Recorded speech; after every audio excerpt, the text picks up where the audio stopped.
Confusion and concern surrounded UF's campus when a suspicious package appeared in Turlington Hall earlier this afternoon. We have those details and more. First at 5 starts right now.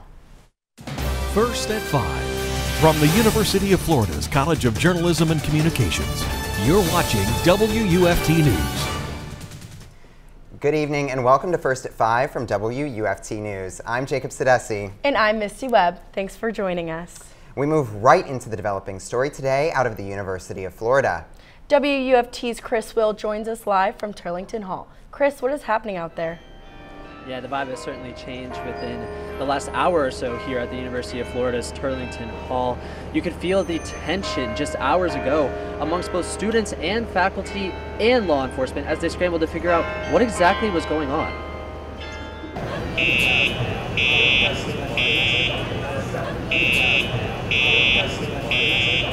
It was a chaotic scene around the University of Florida as reports of a suspicious package made their way around the university community. At 11:26, the University of Florida Police Department received notification of a suspicious package over at Turlington Plaza. Officers responded to the scene and evacuated the building out of an abundance of caution. The university sent a campus-wide notification warning people to stay away from the area. People did not immediately evacuate the building, so it is important that when an alarm goes off, people listen to it and not assume that it is always a drill. Fire alarms echoed around the campus. Students and faculty waited and watched. Campus police and the Alachua County Bomb Squad entered the building to investigate. Law enforcement has since determined that the incident was not connected to any other events on campus. The package was found on the first floor, and authorities say it was a piece of research material. It is important to, if you see something, say something. If you see any type of object, backpack, anything that seems off at any given point, please give us a call. It is better to be safe than sorry. Yeah, the Alachua County Sheriff's Office and campus police have both cleared the scene. Operations at the University of Florida have returned to normal. As you can see, students are walking past me, buses are running, the bells are ringing. They have replaced the fire alarms that were here earlier here at the University of Florida. At Turlington Hall, reporting live, Chris Will, WFT News. Back to you. Thanks, Chris. Anti-Semitic demonstrators made an appearance on UF's campus today. Dalton Clodfelter and Tyler Russell recently visited Florida Atlantic University, spreading their anti-Semitic message. It raised outrage among the students. The duo set up a table with a message posted, "Yay is right." Changed my mind at UF today. Students came out. We're told Jewish students were advised not to interact. The Florida Supreme Court plans to meet February 9th regarding the DUI conviction of a Clay County father. Thomas Frank was charged DUI manslaughter after an ATV accident that killed his teenage son. Clark and his 17-year-old were riding an ATV when it tipped into a ditch. They were hit by a truck. Clark tested above the blood alcohol legal limit at the hospital. He argued there is not enough evidence to prove he was the one operating the ATV. At least 11 people are recovering from injuries after the mass shooting in Lakeland. The police chief says detectives are gathering clues and identifying suspects. An officer spotted a Nissan Altima that is believed to be involved in the shooting.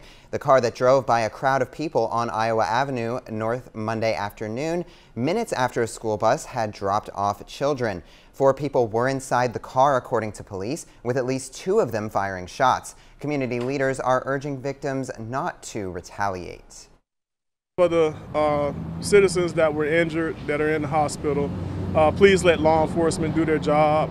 I know it's easier said than done because I'm not in your shoes and your situation, but please let law enforcement do their job. As of Tuesday morning, nobody was killed. The front that has been affecting the middle of the country is heading to our area. WUFT's Derrah joins us now to tell us what we should expect tonight. That ice storm that has been plaguing the Northwest is headed our way, but it won't be bringing us any snow or ice. It will be bringing us lots of rain and cooler temperatures. Earlier today, we've already seen some scattered showers develop near Jacksonville, north of our area, but the bulk of that system won't reach us until early tomorrow morning, so we can enjoy these sunny skies while they last. Right now, it feels like 79 degrees out with gusts up to 25 miles per hour. You can already see those clouds beginning to build up ahead of that front, and this evening we're going to continue to see more and more clouds build in. We'll be dropping down down into the upper 60s and 50s this evening, and I'll have more on what you can expect with that cold front in my full forecast. Back to you. Thanks, Derrah. Putnam County is working to create a supportive environment for its teachers. WUFT's Elena Barrera spent the morning watching the Novice Teacher Retention Program at work. She joins us now to tell us more about it. Elena, you've been exploring this program over the last few weeks? Yes, I have extensively. At this point, I probably should sign up. Last week, I sat down with the administrators behind the program in Putnam County, and this week, I spoke with the teachers directly involved with this initiative that makes them feel more comfortable in the classroom. The highs and lows of teaching are the only guarantees in a school day, but new Putnam County teachers don't navigate them alone. Mentees like Jessica Wilson say their mentors are a big reason they are still in the classroom. It has been absolutely invaluable, and I feel like if you have a district that doesn't have this program, you can't expect teachers to want to stick around because it's a very involved and challenging job. Teachers across the 13 schools in Putnam County are the living success stories of the Novice Teacher Retention Program. There are 4 mentors and over 100 mentees in this program, and each mentor has about 30 to 50 teachers that they guide. Even though they were one of many, mentees say they always feel accounted for. The program is a reminder of the need to choose education in the first place. It's always been within me to teach. Like ever since I was younger, I've always wanted to do it. So I do it for the students and to help them grow. The teachers have the tools, but just need the mentor's encouragement. Guiding the mentees and watching them succeed is what makes the job worthwhile. You've got it. You just need this one little piece. So try this. Oh, I didn't even think about it that way. I mean, the best things are those messages after you've given them a suggestion or something to try, or you've helped them study for a test and you get the phone call that they passed it. The mentor-mentee bond in Putnam County is strong enough to create a family within the school halls. Teachers spend 3 years in the program, but the connections and support last a lifetime. Thanks, Elena. President Biden met one-on-one with the new House Speaker. And a controversial course is changing its curriculum after drawing criticism from the Conservative Party. More on what students should expect to see after the break. You're watching WUFT-TV News. Welcome back. A revised curriculum for a new advanced placement course downplays some components that drew criticism from conservatives, including Florida Governor Ron DeSantis.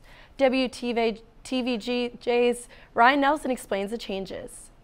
Genesis Pineda says she was excited to be enrolled in the AP African American Studies pilot course. It keeps us more aware of our history and what we've been through and how we got to where we are now. But she says that excitement became sadness when she learned the class was being blocked at the state level by Governor Ron DeSantis and the Department of Education. It really hurt. Like, I thought we were moving forward in life, and the fact that it kept us back, and I feel like we're being held back and held down because of this. The state blocked the class in mid-January, claiming it lacked educational value and violated Florida law. Pineda was one of a couple dozen students taking the class at Robert Morgan Educational Center in southwest Miami-Dade. It was one of 60 schools nationwide offering the pilot course. It made me very uncomfortable and made me realize how we're still going through tribulations. The College Board is set to release a revised framework for the course on Wednesday, but experts who crafted the curriculum told NBC News the revisions were already scheduled before the criticism from the state of Florida and said they're not caving to pressure from the governor's office. Nearly a week ago, high-profile attorney Ben Crump announced plans to sue the governor and the state if the class wasn't given the green light. No to censorship. No to censorship. Yes to community. The state listed a host of concerns with the class, saying the curriculum isn't what it claims to be, listing areas of concerns including Black queer studies, intersectionality, movement for Black lives, Black feminist literary thought, the reparations movement, and Black struggle in the 21st century. When you try to use Black history to shoehorn in queer theory, you are clearly trying to use that for political purposes. After Tyree Nichols' emotional funeral, President Biden meets with the Congressional Black Caucus to negotiate national law enforcement changes. NBC's Drew Petrimo has the story. You're doing it with your service. President Biden today at the National Prayer Breakfast, calling for unity and justice. My message to all of you and to the nation is we go forward. We go forward together. His words come after an emotional funeral for Tyree Nichols, a Memphis father who died after being beaten by police. And amid the pain, there was a promise. His legacy will be one of equal justice. It will be the blueprint going forward. Activists pledging to use the tragedy to fuel their push for change. Today at the White House, step one, members of the Congressional Black Caucus meet with President Biden. It is time for Congress to act. Caucus members want the president to speak more forcefully about police violence during his State of the Union speech next week. They're pushing executive action to change criminal justice laws, and they're calling for a revival of the George Floyd Justice and Policing Act, which stalled in the Senate. We do need to have a real, genuine, authentic, and bipartisan conversation about dealing with police reform in America. But Republican Senator Tim Scott, a leading voice on this issue for his party, is making clear ambitious legislative changes have little chance of passing, calling them a non-starter. We should have simple legislation that we can agree upon. Scott and Republicans say they are willing to restart talks over a more conservative police reform plan that increases training and provides more resources to departments. President Biden met with House Speaker Kevin McCarthy. Their first meeting comes only hours after the FBI conducted another search for classified documents. NBC's Bree Jackson has more details from Washington. Negotiations over avoiding a potentially catastrophic default on U.S. debt continue after what's being described as a good first meeting between President Biden and House Speaker Kevin McCarthy. We both laid out some of our vision of where we'd want to get to. Republicans demanding spending cuts in exchange for raising the debt ceiling, but are not providing specifics. Do the Republicans have a plan? And what is that plan? Speaker McCarthy expressing optimism an agreement can be reached before June 5th. That's when the Treasury Department says its efforts to keep paying the federal government's bills exhaust. But the top House Republican faces opposition within his own party. Kevin McCarthy doesn't have 218 votes to put an actual deal and proposal forward for spending cut. One thing GOP members are uniting around, launching investigations into President Biden and the classified documents found at his former D.C. office and Delaware home. Someone leaked this out. We would never have heard it from this White House. They would have covered it up forever. Administration officials revealing no classified documents were found during Wednesday's planned FBI search at Mr. Biden's Rehoboth Beach house. We have cooperated fully. The president's personal attorneys have provided information to DOJ. We've addressed openly and directly the searches that were conducted. President Biden ignoring questions about the matter as he prepares to address his challenges and triumphs at next week's State of the Union. Misty, I'm relieved the front from the ice storm won't be impacting us till tomorrow. I feel like I'm a meteorologist over here with all this weather knowledge at this point. Well, thankfully we have our real forecaster, Derrah, back to tell us what else we can expect from the skies. Derrah? The cold front system we saw bring ice and snow to the northwest is headed our way. We're going to be experiencing cooler temperatures and some rain. I'll have more when we return.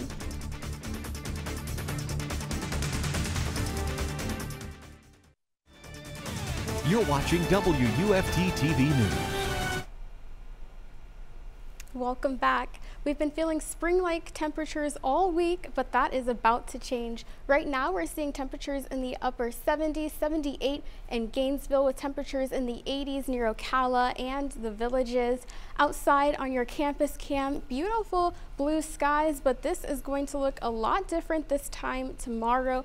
It feels like 79 out right now, and we're feeling wind gusts up to 25 miles per hour. You can already see those clouds beginning to build in. We're going to be seeing partly cloudy skies this evening, and those clouds are going to continue to build in ahead of that cold front. A light breeze after sunset, and there is a 20% chance of showers this evening and tonight, but we won't be seeing the bulk of that system reach us until early tomorrow morning. You can see lots of scattered showers sweeping through Tallahassee and north of Lake City, but a rather large cluster won't make its way towards our area until this is Friday at 4 a.m.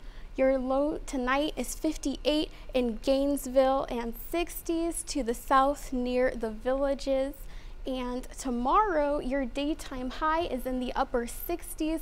Look at all of that moisture in the air, and these temperatures that you see here are expected to drop during the day tomorrow. There is a 90% chance of rain. Watch as all these showers and systems push through, stretching all the way from Jacksonville down to Cedar Key. This is Friday at 8 a.m. and these systems are going to continue to move through, and it doesn't look like we're going to be drying out until the late afternoon through early evening hours tomorrow. So if you are planning on spending some time outside, plan for the rain. An 80% chance of rain at 8, a 90% chance of rain at 10. And look at these temperatures. We're going to be going from 66 degrees at 10 a.m.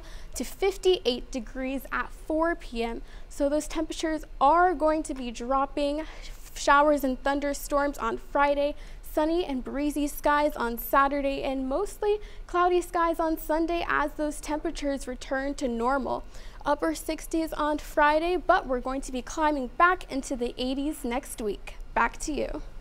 Thanks, Derrah. Coming up next on WUFT News, the University of Florida's campus is still buzzing after Florida's men's basketball upset win last night over Tennessee.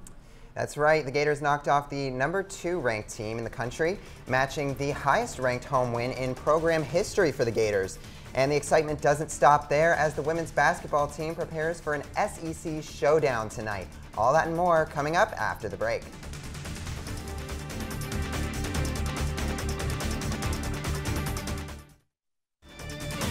You're watching WUFT TV News. Welcome to sports. I'm Cristina, Santiago.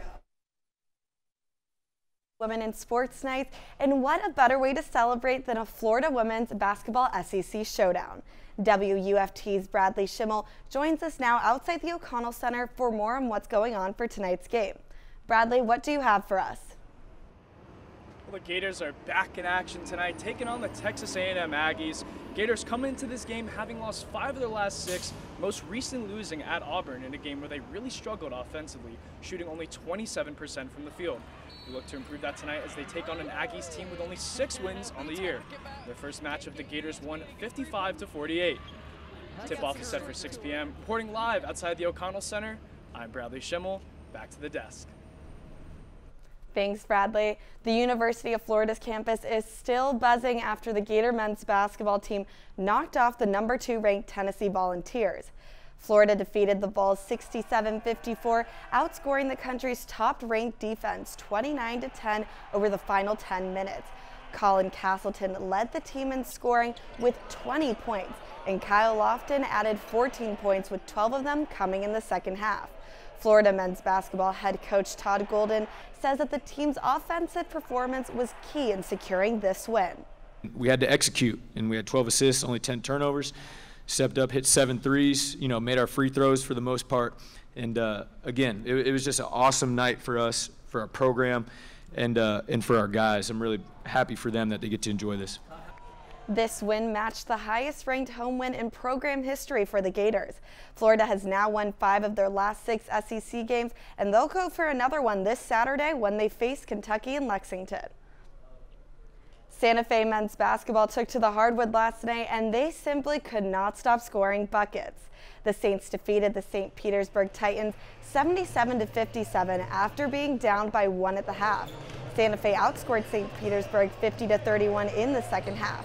Nicolas Numeros could not miss scoring as he made 24 points on 9 of 11 shots while going from 5 to 4 from downtown. The Saints have won 4 of their last 6 and will look for more when they travel to Polk State College this Saturday. High school boys basketball returns tonight with plenty of great games in store. Hawthorne will travel to Buchholz while the Rock will take on Newberry. Meanwhile, Interlochen will face Union County and Oak Hall will play Dixie County. BBC World News is next, and PBS NewsHour is coming up at 7. But remember, your Florida news is always on at WUFT.org. Have a good night.